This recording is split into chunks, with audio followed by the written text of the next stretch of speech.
ಗುಜರಾತ್ನ ಅಹಮದಾಬಾದ್ನಲ್ಲಿ ವಿಮಾನ ದುರಂತ ಪ್ರಕರಣ ಘಟನಾ ಸ್ಥಳಕ್ಕೆ ಇನ್ನೇನು ಕೆಲವೇ ಕ್ಷಣಗಳಲ್ಲಿ ಪ್ರಧಾನಿ ನರೇಂದ್ರ ಮೋದಿ ಭೇಟಿಯನ್ನ ನೀಡಲಿದ್ದಾರೆ. ಖುದ್ದಾಗಿ ಅಲ್ಲಿನ ಸ್ಥಳ ಪರಿಶೀಲನೆಯ ಜೊತೆಗೆ ಮಾಹಿತಿಯನ್ನು ಪಡೆದುಕೊಳ್ಳಲಿದ್ದಾರೆ. ಗಾಯಾಳುಗಳನ್ನು ಕೂಡ ಭೇಟಿ ಮಾಡಿ ಮಾಹಿತಿಯನ್ನು ಪಡೆದುಕೊಳ್ಳಲಿದ್ದಾರೆ. ಅಲ್ಲಿನ ಚಿತ್ರಣ ಯಾವ ರೀತಿ ಆಗಿದೆ, ಕಾರ್ಯಾಚರಣೆ ಹೇಗೆ ನಡೆಯಿತು, ಸದ್ಯದ ಸ್ಥಿತಿಗತಿಗೇನು, ಗಾಯಾಳುಗಳ ಪರಿಸ್ಥಿತಿ ಯಾವ ರೀತಿಯ ಆಗಿದೆ, ಪ್ರತಿ ಒಂದರ ಬಗ್ಗೆಯೂ ಕೂಡ ಮಾಹಿತಿಯನ್ನು ಖುದ್ದಾಗಿ ಪ್ರಧಾನಿ ನರೇಂದ್ರ ಮೋದಿ ಅವರು ಪಡ್ಕೊಳ್ಳಲಿದ್ದಾರೆ ಅನ್ನೋದ್ರ ಬಗ್ಗೆ ಮಾಹಿತಿ ಸಿಗ್ತಾ ಇದೆ. ನೆನ್ನೆ ಗೃಹ ಸಚಿವರು ಭೇಟಿಯನ್ನು ಕೊಟ್ಟಿದ್ರು, ಸ್ಥಳವನ್ನು ವೀಕ್ಷಣೆ ಮಾಡಿದ್ರು, ಕಾರ್ಯಾಚರಣೆ ಸಂದರ್ಭದಲ್ಲಿ ಅಲ್ಲಿಗೆ ಬೀಡು ಬಿಟ್ಟಿದ್ರು. ಹಾಗೆ ಎಷ್ಟರ ಮಟ್ಟಿಗೆ ಸಾಧ್ಯನೋ ಅಷ್ಟರ ಮಟ್ಟಿಗೆ ನೆರವು ನೀಡುವಂತ ನಿಟ್ಟಿನಲ್ಲಿ ಅಧಿಕಾರಿಗಳಿಗೆ ಸೂಚನೆಯನ್ನು ಕೊಟ್ಟಿದ್ರು. ಇನ್ನು ಈ ಘಟನೆಗೆ ಸಂಬಂಧಪಟ್ಟಂತೆಗೆ ಪರಿಹಾರಗಳನ್ನು ಘೋಷಣೆ ಮಾಡಬೇಕಾಗತ್ತೆ. ಗಾಯಾಳುಗಳಿಗೆ ಸೂಕ್ತ ರೀತಿಯಾದಂಥ ಟ್ರೀಟ್ಮೆಂಟ್ ಅನ್ನು ಕೊಡಿಸುವಂತ ಕೆಲಸವನ್ನು ಕೂಡ ಮಾಡಬೇಕಾಗತ್ತೆ. ಖುದ್ದಾಗಿ ಪ್ರಧಾನಿ ನರೇಂದ್ರ ಮೋದಿ ಅವರ ಭೇಟಿಯನ್ನು ನೀಡುವಂತ ಹಿನ್ನೆಲೆಯಲ್ಲಿ ಖುದ್ದಾಗಿ ಅಲ್ಲಿನ ಸ್ಥಿತಿಗತಿ ಯಾವ ರೀತಿ ಆಗಿದೆ, ಸದ್ಯದ ವಾಸ್ತವ ಚಿತ್ರಣ ಏನಿದೆ, ಅದೆಲ್ಲವನ್ನ ಅಲ್ಲಿರುವಂತ ಅಧಿಕಾರಿಗಳ ಬಳಿಗೆ ಮಾಹಿತಿಯನ್ನು ಪಡ್ಕೊಳ್ಳಲಿದ್ದಾರೆ. ಈಗಾಗಲೇ ಭದ್ರತಾ ವ್ಯವಸ್ಥೆಯನ್ನು ಕಲ್ಪಿಸಲಾಗಿದೆ. ಅಲ್ಲಿಗೆ ಪ್ರಧಾನಿ ನರೇಂದ್ರ ಮೋದಿ ಅವರ ಎಂಟ್ರಿ ಆಗುತ್ತೆ ಅನ್ನುವಂತ ನಿಟ್ಟಿನಲ್ಲಿ ಹೆಚ್ಚಿನ ಭದ್ರತೆಯನ್ನು ಕೂಡ ಕಲ್ಪಿಸಲಾಗಿದೆ. ಅಲ್ಲಿಂದ ಆಸ್ಪತ್ರೆಗೂ ಕೂಡ ಭೇಟಿಯನ್ನು ನೀಡಲಿದ್ದಾರೆ ಅನ್ನೋದ್ರ ಬಗ್ಗೆ ಮಾಹಿತಿ ಇದೆ. ಅಂದರೆ ಗಾಯಾಳುಗಳಿದ್ದಾರಲ್ಲ, ಅದರಲ್ಲಿ ಕೆಲವರ ಪರಿಸ್ಥಿತಿ ಚಿಂತಾಜನಕವಾಗಿದೆ, ಕೆಲವರಿಗೆ ಟ್ರೀಟ್ಮೆಂಟ್ ಕೊಡಲಾಗ್ತಾ ಇದೆ, ಕೆಲವರು ಟ್ರೀಟ್ಮೆಂಟಿಗೆ ಸ್ಪಂದಿಸ್ತಾ ಇದ್ದಾರೆ. ಇನ್ನು ಈ ಸಾವು ನೋವು ಸಂಭವಿಸಿದೆಯಲ್ಲ, ಅವರ ಮೃತದೇಹಗಳನ್ನು ಕೂಡ ಆಸ್ಪತ್ರೆಗೆ ರವಾನಿಸಲಾಗಿದೆ. ಯಾಕಂದರೆ DNA ಟೆಸ್ಟ್ ಮಾಡಿಸ್ಬೇಕಾಗತ್ತೆ. ಅಂದರೆ ಕೆಲವರಿಗೆ ಯಾರು ನಮ್ಮವರು ಏನು ಗೊತ್ತಾಗ್ತಾ ಇಲ್ಲ, ಮೃತದೇಹಗಳನ್ನು ಹಸ್ತಾಂತರ ಮಾಡಲಿಕ್ಕೂ ಕೂಡ ಗೊತ್ತಾಗ್ತಾ ಇಲ್ಲ. ಹಾಗಾಗಿ DNA ಟೆಸ್ಟ್ ಮುಖ್ಯವಾಗತ್ತೆ.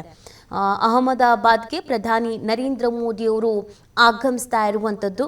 ಖುದ್ದಾಗಿ ಘಟನಾ ಸ್ಥಳವನ್ನು ವೀಕ್ಷಿಸಲಿದ್ದಾರೆ, ಮಾಹಿತಿಯನ್ನು ಪಡ್ಕೊಳ್ಳಲಿದ್ದಾರೆ. ಗಾಯಾಳುಗಳ ಅವ್ರ ಜೊತೆಗೂ ಕೂಡ ಮಾತುಕತೆಯನ್ನು ನಡೆಸಲಿದ್ದಾರೆ. ಮೃತರ ಕುಟುಂಬಸ್ಥರನ್ನು ಕೂಡ ಮಾತನಾಡಿಸಲಿದ್ದಾರೆ. ಇದೇ ಸಂದರ್ಭದಲ್ಲಿ ಪ್ರತಿಯೊಂದ್ರ ಬಗ್ಗೆಯೂ ಕೂಡ ಮಾಹಿತಿಯನ್ನು ಪಡ್ಕೊಳ್ಳಲಿದ್ದಾರೆ. ಅಹಮದಾಬಾದ್ ಆಸ್ಪತ್ರೆಗೆ ಪ್ರಧಾನಿ ಮೋದಿಯವರು ಭೇಟಿಯನ್ನು ನೀಡಿರುವಂಥದ್ದು. ಸಿವಿಲ್ ಆಸ್ಪತ್ರೆ ಇದು, ಈ ಅಹಮದಾಬಾದ್ನಲ್ಲಿರುವಂಥ ಸಿವಿಲ್ ಹಾಸ್ಪಿಟಲ್, ಅಲ್ಲಿಗೆ ಭೇಟಿಯನ್ನು ಕೊಟ್ಟಿದ್ದಾರೆ. ಖುದ್ದಾಗಿ ಪ್ರತಿಯೊಂದರ ಮಾಹಿತಿಯನ್ನು ಕೂಡ ಪಡ್ಕೊಳ್ಳಲಿದ್ದಾರೆ. ಈ ಸಂದರ್ಭದಲ್ಲಿ ಈಗಾಗಲೇ ಇದಕ್ಕೆ ಪರಿಹಾರವನ್ನು ಕೂಡ ಘೋಷಣೆ ಮಾಡುವಂಥ ನಿಟ್ಟಿನಲ್ಲಿ ಕೆಲವೊಂದಷ್ಟು ಸೂಚನೆಗಳನ್ನು ನೀಡಲಾಗಿದೆ. ದುರಂತ ಸ್ಥಳಕ್ಕೆ ಪ್ರಧಾನಿ ಮೋದಿಯವರು ಭೇಟಿಯನ್ನು ನೀಡಿರುವಂಥದ್ದು. ಈ 242 ಮಂದಿಯಲ್ಲಿ ಒಬ್ಬ ಬದುಕಿದ್ರೆ ಇನ್ನುಳಿದವರು ಸಾವನ್ನಪ್ಪಿದ್ದಾರೆ.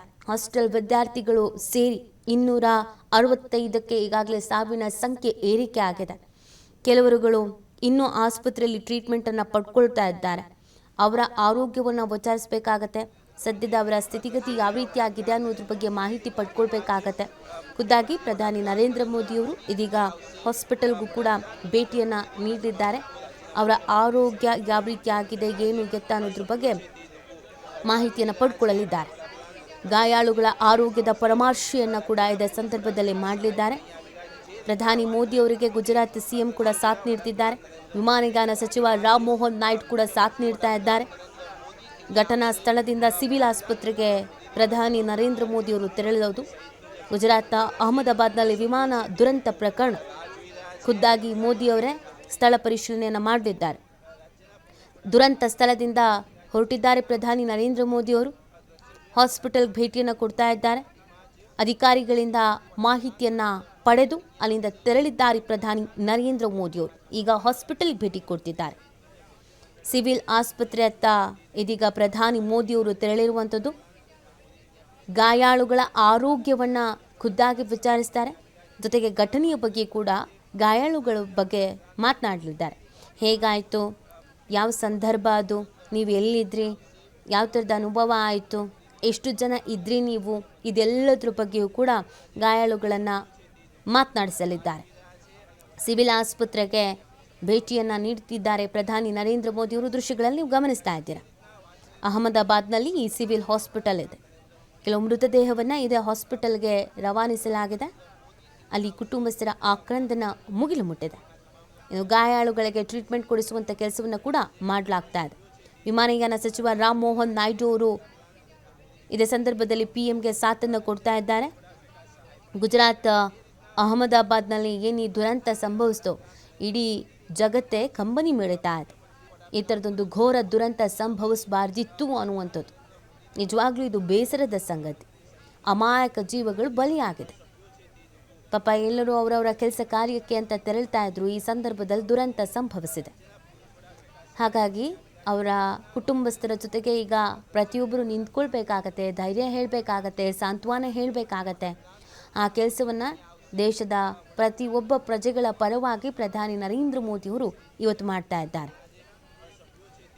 ಈ ಮೊದಲಿಗೆ ಘಟನೆ ನಡೀತಲ್ಲ, ಅಲ್ಲಿನ ಸ್ಥಳ ವೀಕ್ಷಣೆ ಮಾಡಿದ್ರು. ಇದೀಗ ಹಾಸ್ಪಿಟಲ್ಗೆ ಭೇಟಿಯನ್ನು ಕೊಡ್ತಾ ಇರೋ ದೃಶ್ಯವನ್ನು ನೀವು ಗಮನಿಸ್ತಾ ಇದ್ದೀರಾ. ಖುದ್ದಾಗಿ ಪ್ರಧಾನಿಯವರೇ ಭೇಟಿಯನ್ನು ಕೊಡ್ತಾ ಇರೋದ್ರಿಂದ ಅಧಿಕಾರಿಗಳು ಇಂಚಿಂಚು ಮಾಹಿತಿಯನ್ನು ನೀಡಲಿದ್ದಾರೆ. ಜೊತೆಗೆ ಸಿವಿಲ್ ಆಸ್ಪತ್ರೆಯ ವೈದ್ಯರುಗಳು ಕೂಡ ಯಾರ್ಯಾರಿಗೆ ಏನೇನು ಟ್ರೀಟ್ಮೆಂಟ್ ಕೊಡ್ತಾ ಇದ್ದೀವಿ, ಯಾರ್ಯಾರಿಗೆ ಏನೇನು ಸಮಸ್ಯೆ ಆಗಿದೆ, ಇನ್ನು ಸಾವು ಬದುಕಿನ ನಡುವೆ ಹೋರಾಡ್ತಾ ಇರುವಂಥವರು ಯಾರ್ಯಾರು, ಚೇತರಿಕೆ ಕೊಂಡವರು ಯಾರ್ಯಾರು, ಇದೆಲ್ಲವನ್ನು ಕೂಡ ಮಾಹಿತಿ ಪಡ್ಕೊಳ್ಳಲಿದ್ದಾರೆ. ಭೂಪೇಂದ್ರ ಪಟೇಲ್ ಅವರು ಗುಜರಾತ್ನ CM, ಇವರು ಕೂಡ ಇದೇ ಸಂದರ್ಭದಲ್ಲಿ PMಗೆ ಸಾಥ್ ನೀಡ್ತಾ ಇದ್ದಾರೆ. ಖುದ್ದಾಗಿ ಪ್ರಧಾನಿ ನರೇಂದ್ರ ಮೋದಿಯವರೇ ಭೇಟಿ ಕೊಟ್ಟಿರುವಂಥ ಹಿನ್ನೆಲೆಯಲ್ಲಿ ಹೆಚ್ಚಿನ ಭದ್ರತೆಯನ್ನು ಕೂಡ ಕೈಗೊಳ್ಳಲಾಗಿದೆ. ಇದಾದ ನಂತರ ಪ್ರಧಾನಿ ನರೇಂದ್ರ ಮೋದಿಯವರು ಪರಿಹಾರ ಅಥವಾ ಗಾಯಾಳುಗಳ ಟ್ರೀಟ್ಮೆಂಟ್ ವಿಚಾರಕ್ಕೆ ಸಂಬಂಧಪಟ್ಟಂತೆಗೆ ಏನು ಹೇಳ್ತಾರೆ ಅಧಿಕಾರಿಗಳಿಗೆ ಅನ್ನೋದು ಕೂಡ ಇಂಪಾರ್ಟೆಂಟ್ ಆಗುತ್ತೆ. ಎಲ್ಲದಕ್ಕಿಂತ ಹೆಚ್ಚಾಗಿ ತಮ್ಮವರನ್ನು ಕಳ್ಕೊಂಡು ನೋವನ್ನು ಅನುಭವಿಸ್ತಾ ಇದ್ದಾರಲ್ಲ, 60 ಸೆಕೆಂಡಲ್ಲಿ 30 ಸೆಕೆಂಡಲ್ಲಿ ಘಟನೆ ಆಗೋಯ್ತು, ಏನಾಯಿತು ಅಂತಲೇ ಗೊತ್ತಿಲ್ಲ ಅಂತ ಹೇಳ್ತಾ ಇದ್ದಾರೆ.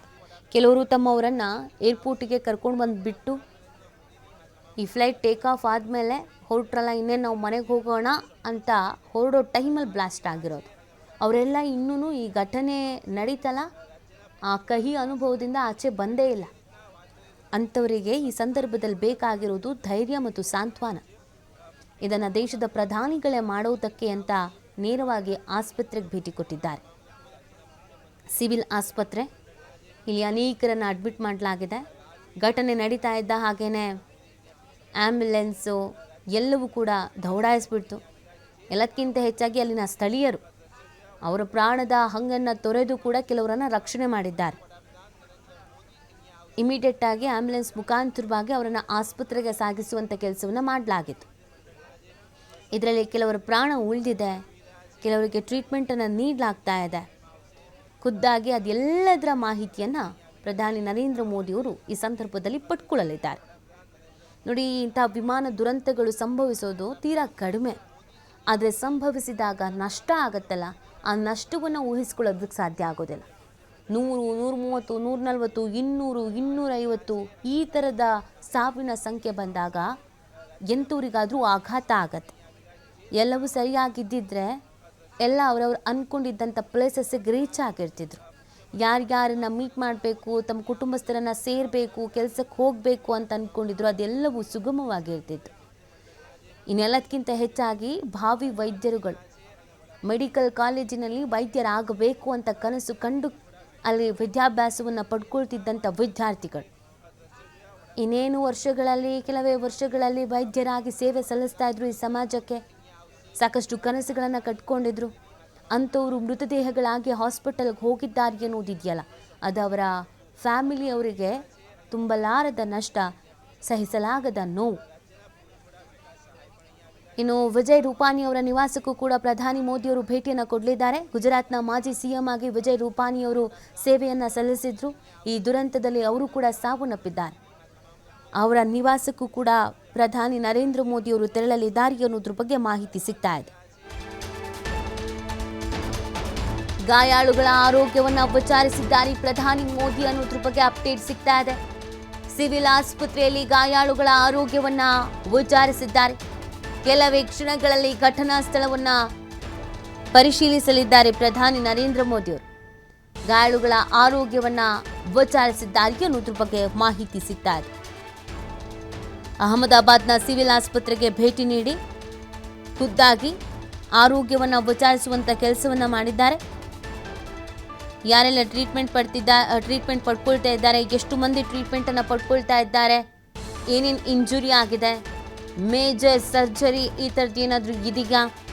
ಎಷ್ಟು ಜನಕ್ಕೆ ಟ್ರೀಟ್ಮೆಂಟನ್ನು ನೀಡಲಾಗ್ತಾ ಇದೆ? ಅವರ ಆರೋಗ್ಯ ಪರಿಸ್ಥಿತಿ ಯಾವ ರೀತಿ ಆಗಿದೆ? ಕುಟುಂಬಸ್ಥರು ಆಘಾತಕ್ಕೆ ಆತಂಕಕ್ಕೆ ಒಳಗಾಗಿರ್ತಾರೆ, ದುಃಖ ತಪ್ತರಾಗಿರ್ತಾರೆ. ಈ ಸಂದರ್ಭದಲ್ಲಿ ಅವರಿಗೆ ಧೈರ್ಯ ಹೇಳಬೇಕು, ಸಾಂತ್ವನ ಹೇಳಬೇಕು, ಜೊತೆಗೆ ನಿಂತ್ಕೊಳ್ಬೇಕು. ಆ ಎಲ್ಲ ಕೆಲಸವನ್ನು ಈಗ ಪ್ರಧಾನಿ ನರೇಂದ್ರ ಮೋದಿಯವರು ಮಾಡಿದ್ದಾರೆ. ಸಿವಿಲ್ ಆಸ್ಪತ್ರೆಯಲ್ಲಿ ಖುದ್ದಾಗಿ ಅವರೇನೆ ಆರೋಗ್ಯವನ್ನು ವಿಚಾರಿಸಿದ್ದಾರೆ ಮತ್ತು ಟ್ರೀಟ್ಮೆಂಟನ್ನು ಮಾಡ್ತಾ ಇರುವಂಥ ವೈದ್ಯರ ಬಳಿ ಮಾಹಿತಿಯನ್ನು ಕೂಡ ಪಡ್ಕೊಂಡಿದ್ದಾರೆ. ಇನ್ನು ಎಷ್ಟು ಜನಕ್ಕೆ ಟ್ರೀಟ್ಮೆಂಟನ್ನು ಮುಂದುವರಿಸಬೇಕಾಗತ್ತೆ, ಎಷ್ಟು ಜನ ಹುಷಾರಾಗಿದ್ದಾರೆ, ಎಲ್ಲದ್ರ ಬಗ್ಗೆ ಕೂಡ ಮಾಹಿತಿ ಪಡ್ಕೊಂಡಿದ್ದಾರೆ.